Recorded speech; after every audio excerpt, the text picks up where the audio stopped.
Halo Sobat Memo, kabar baik untuk warga Malang khususnya yang berada di wilayah selatan. Saat ini sudah hadir layanan pembuatan SIM di Satpas Polres Malang prototipe Kepanjen. Pelayanan dibuka mulai Senin sampai Sabtu pukul 8 pagi hingga 12 siang. Jadi lebih fleksibel untuk masyarakat yang ingin mengurus SIM tanpa harus jauh-jauh ke kota. Di sini, pelayanan dibuat ramah, cepat, dan penuh inovasi. Mulai dari proses pendaftaran, registrasi sidik jari, foto, hingga tanda tangan, semuanya sudah menggunakan sistem digital yang canggih. Buat kalian yang masih agak deg-degan menghadapi ujian teori, tenang aja. Di Satpas Kepanjen sudah disediakan barcode khusus untuk latihan soal sebelum masuk ke ruang ujian teori. Jadi bisa lebih siap dan percaya diri. Setelah itu ada ujian praktik yang menggunakan sensor otomatis, sehingga hasilnya lebih transparan dan akurat. Tidak ketinggalan, biaya administrasi juga sudah jelas tertera, sehingga masyarakat merasa lebih tenang dan nyaman. Dan yang penting, pengurusan SIM luar Malang pun bisa dilakukan di sini. Jadi, siapa aja bisa memanfaatkan layanan ini dengan mudah. Dengan adanya Satpas Polres Malang, prototipe Kepanjen ini diharapkan warga Malang Selatan makin terbantu. Tidak perlu jauh ke pusat kota, cukup datang ke Kepanjen untuk urus SIM dengan cepat, modern, dan pastinya nyaman.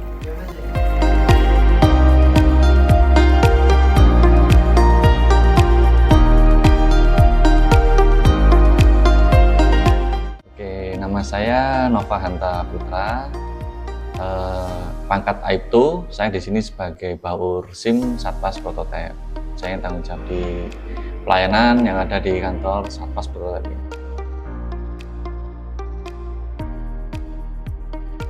Jadi Kabupaten Malang itu termasuk kabupaten yang punya wilayah terluas kedua se-Jawa Timur ya Mbak.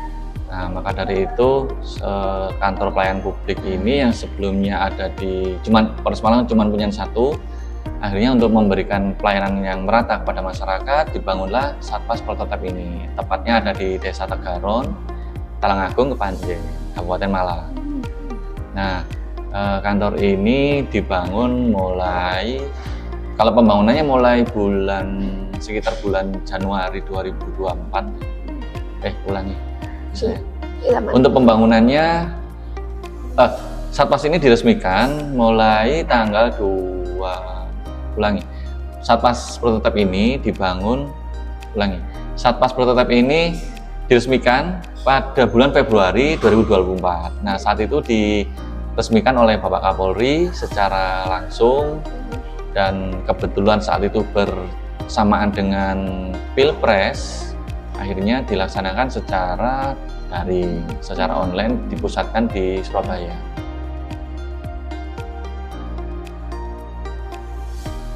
Konsepnya memang kebetulan ini mungkin ada tujuan dari pemerintah untuk pemerataan wilayah mungkin ya. Jadi supaya Kepanjen ini pembangunannya merata. Kebetulan juga di sebelah tetangga kita nanti akan dibangun Universitas Brawijaya. Wow. Jadi ya kalau masuk ke sini sudah ada vibe-nya kelestarian ya.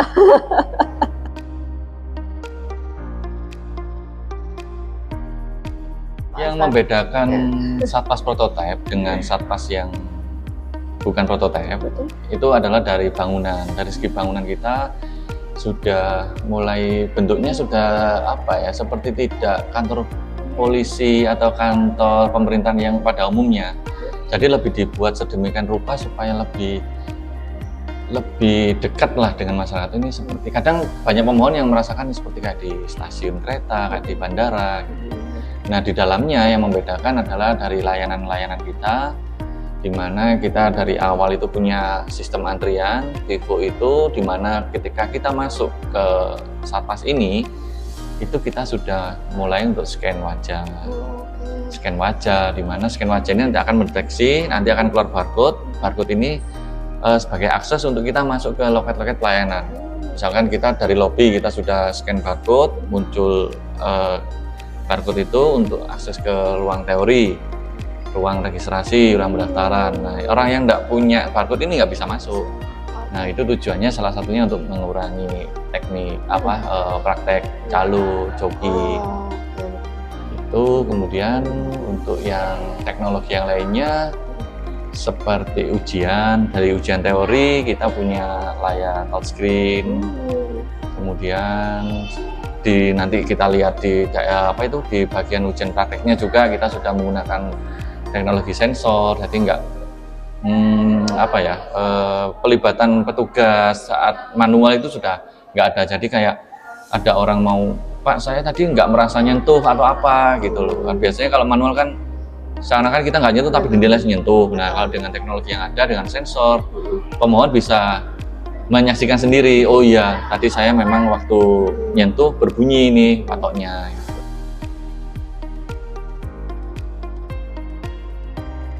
Ya, kemudahan-kemudahan itu alhamdulillah kami dari petugas sendiri juga sudah kami adakan pelatihan public speaking, bagaimana pelayanan publik yang bagus, kemudian bagaimana treatment ketika ada antrian, ketika ada trouble, kompensasi. Biasanya kan karena kita server online kadang ada kendala di server pusat, di wilayah juga kena imbasnya. Nah, kita memperbaikan nggak bisa, jadi bagaimana kita komunikasi ke publik, kita sampaikan dengan baik, kemudian kita kasih komplement. Kadang kemarin kalau ada anak kecil-kecil kami berikan permen, terus kalau ada bapak-bapak yang ini kita siapkan kopi, susu untuk ibu-ibu, jadi mereka bisa membuat sendiri.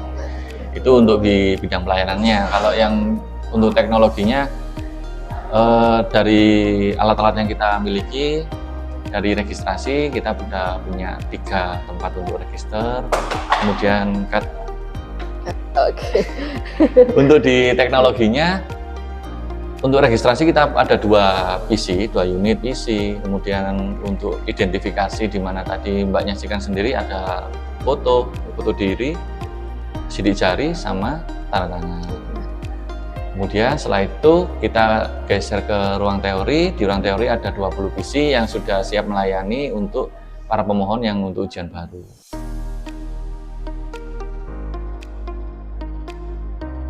Oke, transparansi yang kita sajikan kepada masyarakat yang pertama itu tentang ini Mbak, biaya ya, yang paling sensitif ya. Untuk biaya itu kita sudah paparkan di banner besar di halaman Satpas masuk, itu pemohon sudah tahu, oh ini jumlah biaya untuk baru berapa, perpanjangan berapa, SIM A ini berapa gitu.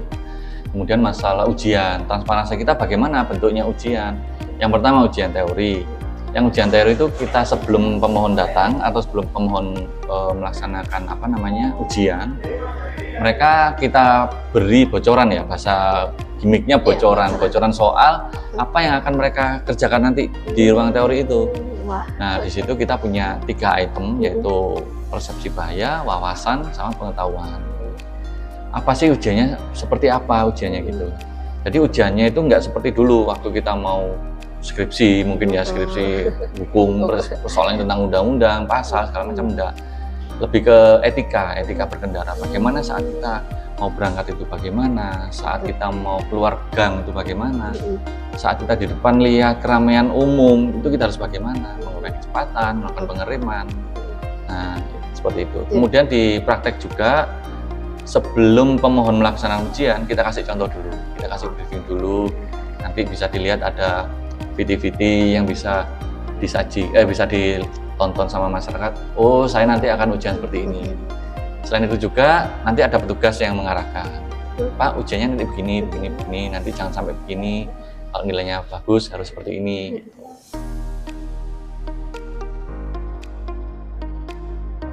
Begini Mbak, kalau ada yang gagal, kalau dulu waktu sebelum ada perubahan proses SIM ini, ketika Mbak gagal untuk ujian, itu harus mengulang 2 minggu. Kalau sekarang enggak, saat ini gagal untuk misalkan teori, gagal teori saat ini, besok bisa ngulang langsung. 1 kali 24 jam bisa mengulang langsung. Jadi bisa scan barcode yang kita siapkan, bisa belajar di rumah. Kemudian yang kedua untuk praktek. Untuk praktek ketika gagal kan ada berapa fase. Kalau motor cuma 1 fase, cuma sirkuit itu aja. Kalau mobil ada 4 fase. Ketika 1, 2, fase 3 ini lolos, keempat gagal, dia nggak perlu ngulang lagi. Dia hanya mengulang yang terakhir, yang dia gagal itu aja.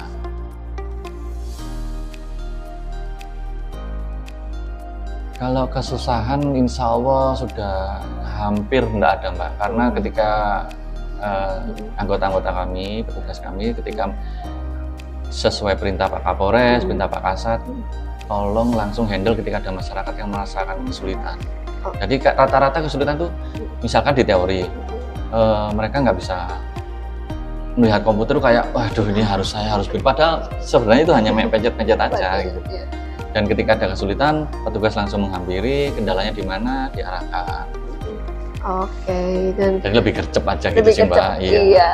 Kemudian kalau ujian teori itu hampir 90% Gen Z itu pasti lolos, pasti lulus. Ya? Iya. Karena dikemas kayak game ya, nanti kan Mbak udah lihat tadi ya, kemasannya kayak game.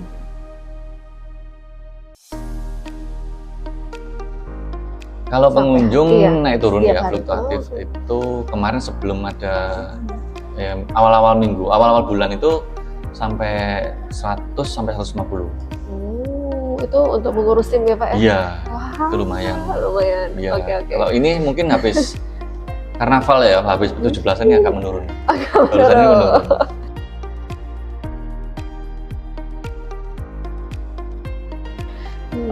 Awalnya di berdirinya Satpas Prototype ini kami membuat IG sendiri, membuat IG baru untuk memperkenalkan Satpas Prototype ini. Isinya itu ya macam-macam tentang mekanisme, tentang letak kita itu di mana, terus kita ini melayani siapa gitu ya.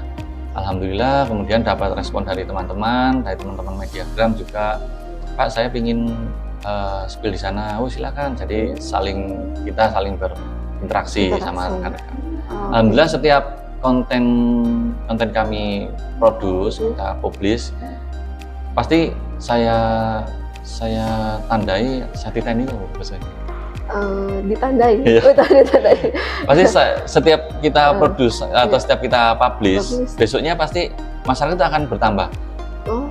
Oh ini berarti Bu tahu dari mana, Mas tahu dari mana? Saya tahu dari konten, dari IG Satpas katanya gitu. Terus karena mereka dengan adanya Satpas ini kita nggak perlu jauh-jauh ke Singosari. Jadi Malang Selatan itu bagian Malang Selatan mayoritas banyak yang sini.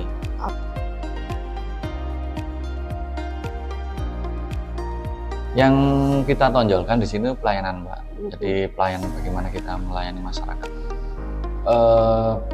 Maksimal lah kamu tuh di sini ya tugasmu melayani. Jadi kebetulan moto kita melayani sepenuh hati. Jadi dengan moto itu membawa semangat teman-teman untuk memberi pelayanan masyarakat. Seperti yang lucu itu Pak Desalam itu. Jadi Pak Desalam itu seperti terbentuk karakternya. Pak Desalam itu khusus ibu-ibu. Jadi ketika ada ibu-ibu itu mendapat treatment khusus sama Pak D. Pak D ini, jadi Pak D ketika lihat ibu-ibu, Pak D itu langsung kasih treatment khusus dengan cara penyampaiannya, dengan bagaimana mengajarinya beda dengan kalau Gen Z itu. Jadi Pak Desalam fansnya ibu-ibu sekarang. Ya. Waduh. Sampai kadang dia jogging ke Kanjuruhan gitu dipanggil Pak Desalam, Pak Desalam. Wow,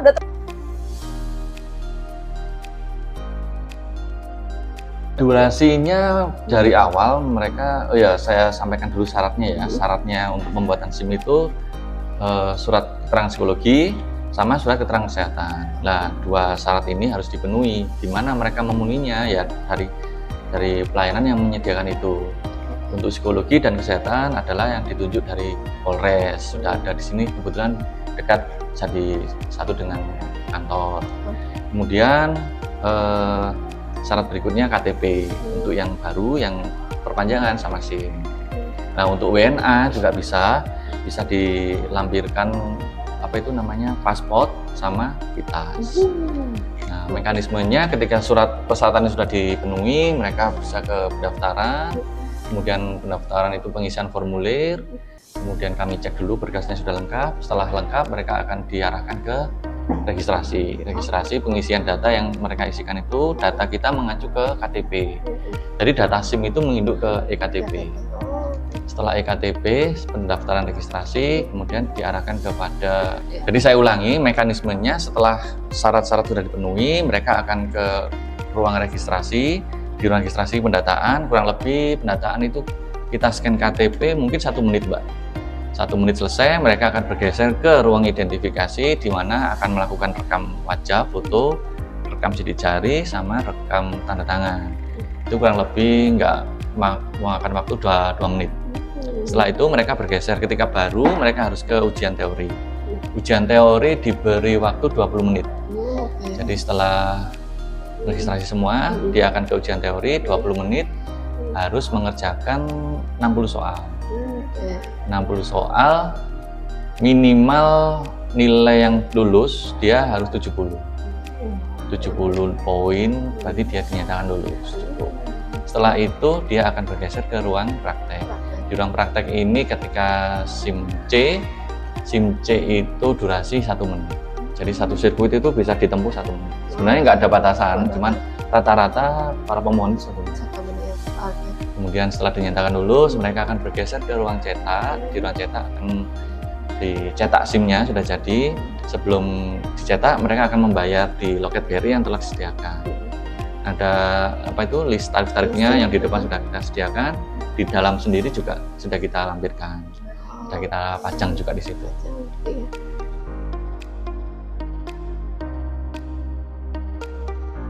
Jadi titip pesan ya Mbak ke teman-teman, ke masyarakat semua, silakan mengurus surat izin mengemudi, di mana surat izin mengemudi itu kami tekankan kembali, itu bukan sebuah identitas, bukan hanya sekedar identitas, kami ulangi.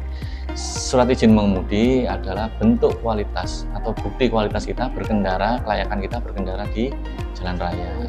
Selain itu juga surat izin mengemudi juga berfungsi sebagai pelindungan hukum bagi kita. Ketika nyun sewu terjadi apa-apa kita di jalan, kita sudah punya legalitas. Oh iya, memang dia layak berkendara. Jadi jangan sampai kita jadi tersangka gitu loh.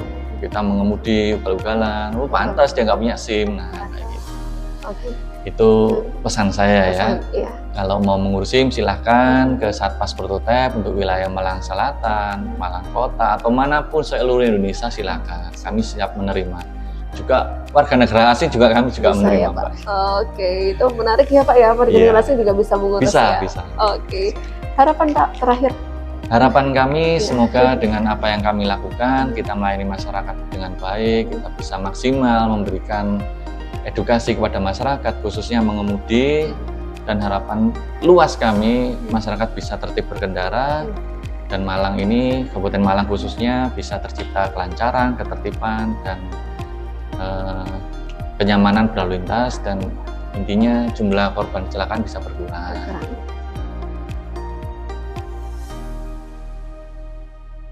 Kalau SIM asing itu syaratnya sama, Mbak. Cuman bedanya kalau kita kan warga negara Indonesia punya KTP. Kalau warga negara asing kan dia kesini ngapain? Ada kartu izin tinggal sementara. Itu bisa dijadikan dasar. Oh, si A ini hadir di sini kebutuhannya apa? Dia sekolah. Jadi dasarnya dia pakai KITAS sebagai pengganti NIK. Kemarin kebetulan ada mahasiswa dari Brawijaya, ada 2 orang. Mas Bosa, si Bosa, atas nama saya lupa namanya satunya. Ada 2 orang dari Afrika, kebetulan dari Sudan. Dia pelajar S3 di Brawijaya. Mengajukan SIM ke sini, kami layani, kami jelaskan persyaratannya, dan alhamdulillah lulus. Karena dia S3 jadi mudah, membaca soal teorinya dia mudah karena sudah bahasa Indonesia sudah lancar. Kalaupun masih ada yang susah, nanti akan kita pandu. Mungkin kita translate atau kita suruh belajar dulu. Kita buka mulai Senin sampai Sabtu pukul 8 sampai jam 12. Sampai jam 12. 12 adalah layanan kita terakhir. Jadi jam 12 teman-teman bisa masuk sampai selesai kita layani di dalam. Last ordernya jam 12. Last order. Sama ada SIM keliling, Mbak, jangan lupa. Kita punya SIM keliling itu mulai Senin sampai Kamis, nanti tempatnya di Turen. Oh, di Turen. Selalu di Turen atau berpindah? Selalu di Turen sementara ini, karena kita mengcover wilayah yang agak selatan. Rencananya kita akan membuat SIM keliling ke tempat wisata. Mungkin hari Sabtu atau Minggu nanti masih kami.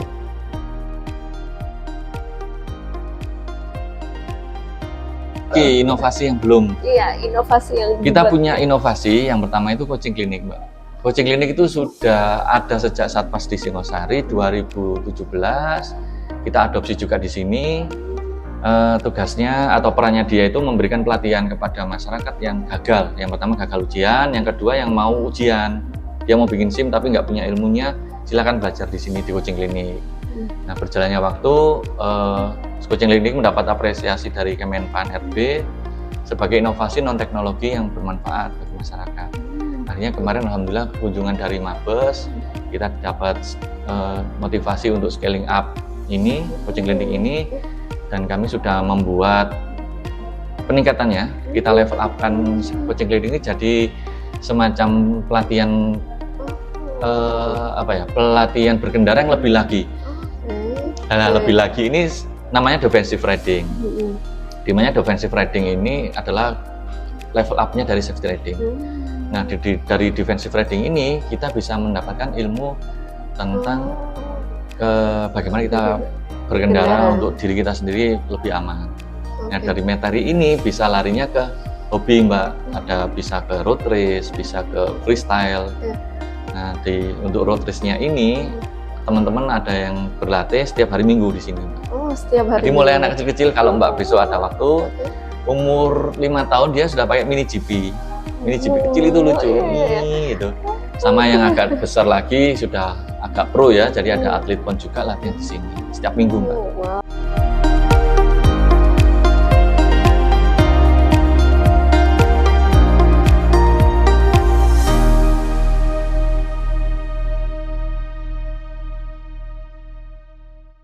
Nama saya Devi Nurul Fitriani, alamat Jalan Ahmad Yani, nomor 30, Ardirejo, Kepanjen.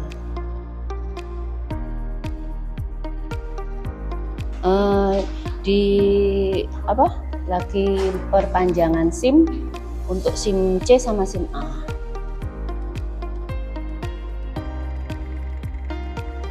Alhamdulillah sangat memuaskan, pelayanannya bisa sistematis dan cepat karena kebetulan juga saya hanya perpanjangan SIM, jadi hanya sebentar, cukup singkat sekali pelayanannya.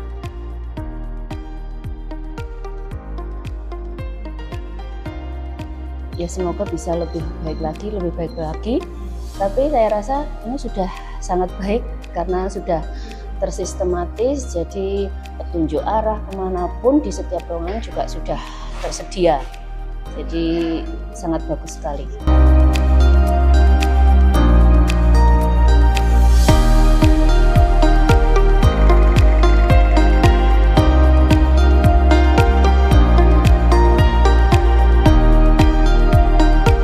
Perkenalkan, nama saya Bribda Graham.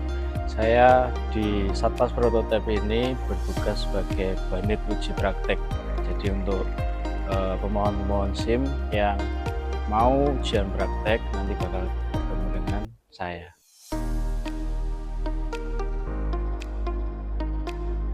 Kalau kendala untuk masyarakat cukup ada banyak. Jadi dari pemohon-pemohon masyarakat yang mengeluhkan ujian susah segala macam, itu sebenarnya ujian tidak susah, tetapi dari merekanya yang grogi mungkin dan juga kurang konsentrasi, jadi ujian tidak maksimal untuk pelaksanaannya.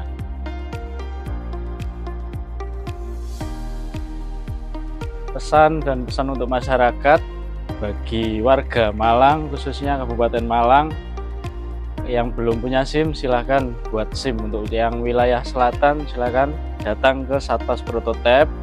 Untuk fasilitas sudah enak, sudah memadai, dan juga untuk fasilitas ruangan-ruangan serta petugas juga ramah-ramah. Silakan untuk yang belum punya SIM baiknya untuk segera mengurus SIM bagi yang wilayah selatan di Satpas Prototype Tegaron.